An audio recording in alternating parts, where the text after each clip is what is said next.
निवडणुका आल्यावर नवीन घोषणा केल्या जातात, मात्र या घोषणांचा सामान्य जनतेला कोणताच फायदा होत नाही, अशी टीका संजय राऊत यांनी पंतप्रधान नरेंद्र मोदींवर केलेली आहे। तर संजय राऊतांची पंतप्रधानांवर बोलण्याची लायकी नाही, संजय राऊत डोक्यावर पडलेले व्यक्ती आहेत, अशी टीका राधाकृष्ण विखे पाटलांनी संजय राऊतांवर केलेली आहे। संजय राऊत यांच्या टीकेला राधाकृष्ण विखे पाटलांचं हे उत्तर। असं आहे की निवडणूक आल्या की त्यांच्या नवीन घोषणा 2014 अच्छे दिन आएंगे,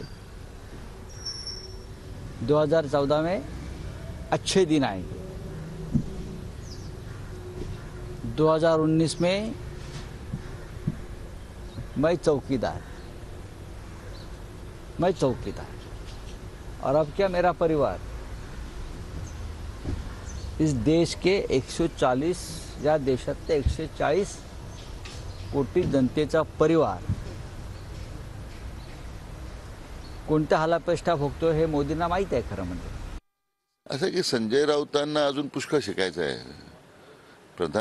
आदरणीय प्रधानमंत्र्यांच्यावर टीका करण्यापूर्वी आपली लायकी आहे का, हा त्यांनी विचार केला पाहिजे ना।